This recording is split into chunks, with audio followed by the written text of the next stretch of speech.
দুইটি গোলাপ গাছ একই জায়গায়, লাল গোলাপ সাদা গোলাপ। বৃষ্টি হচ্ছে, তো হালকা হালকা বৃষ্টি হচ্ছে, তো আমরা এখন নিচে চলে যাব। এই বৃষ্টিটা শুরু হয়ে গিয়েছে, তো দেখেন প্রচুর পরিমাণে বৃষ্টি হচ্ছে এখানে। ঝড়টা অনেক পরিমাণে হয়েছে, কিন্তু বৃষ্টি তো এরকম একটা হয়নি, গুড়ি গুড়ি বৃষ্টি হয়েছে। তো এখন বাজে বিকাল 5টা, তো এখনও প্রচুর পরিমাণে বৃষ্টি হচ্ছে। প্রথমে দেখতেই পাচ্ছেন কি পরিমাণে ঝড় হয়েছে। এটা অন্য একটা ছাদ আমাদের বিল্ডিংয়ের পাশেই। তো এই ছাদটায় কিছু ফুলের টব ছিল, তা ঝড়ে ফেলে দিয়েছে। তো আজকে ঝড়ে অনেক পরিমাণে আম পড়েছে, কাঁচা আম। তো পোলাপানও অনেক আম নিয়েছে। তো এখনও পর্যন্ত অনেক পোলাপান গাছের নিচে আসছে ছাতা নিয়ে আমের জন্য।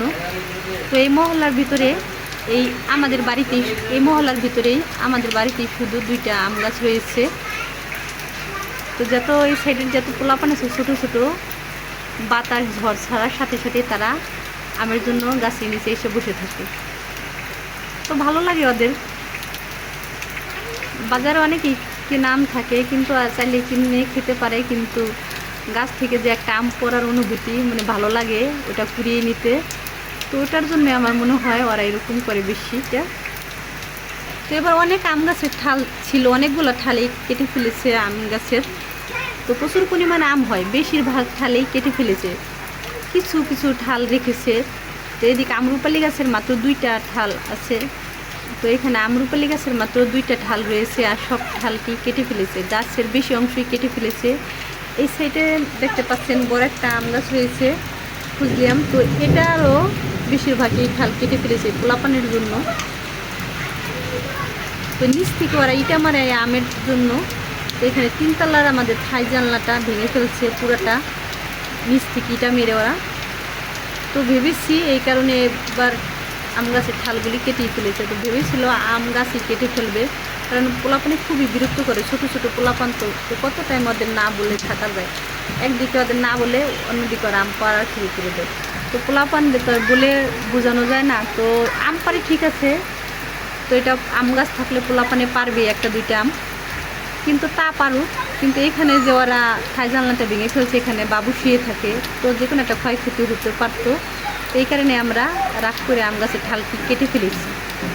তো মনে হচ্ছে সামনে বছর আমরা এবার আম হয়েছে তো অনেক পরিমাণে, তাই আম গাছটা কাটা হয়নি। সামনে বছর আম গাছটা 2টা আম গাছ মনে হয় হয়তো কেটে ফেলার সম্ভাবনা আছে।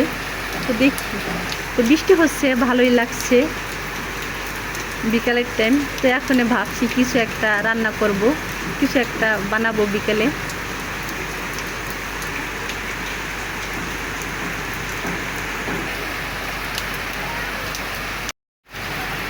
আমার চ্যানেলটা যদি ভালো লাগে তাহলে একটা লাইক সাবস্ক্রাইব করে অবশ্যই আমার পাশেই থাকবেন।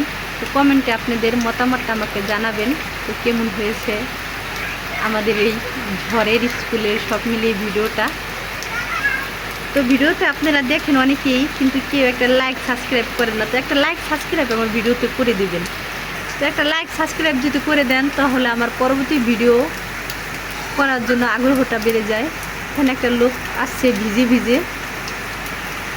তো টুকিটাকি যাই পারি আপনাদের সাথে শেয়ার করি যতটুকু পারি আমি। তো এখন আমি বারান্দার এখানে দাঁড়িয়েছি, তো চলে যাব ভিতরে।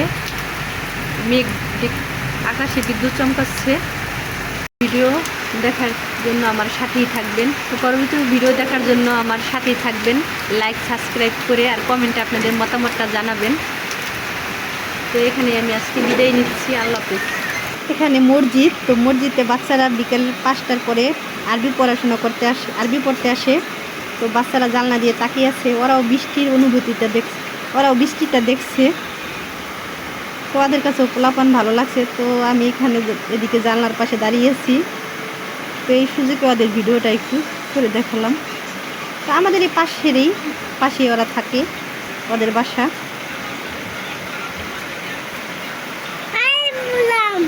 ওই দেখো ওরা আল্লাহ হাফেজ দিয়ে দিচ্ছে তোমাকে, দেখছো? টাটা দিয়ে দিচ্ছে, টাটা দিয়ে দাও, ওদের দিয়ে দাও।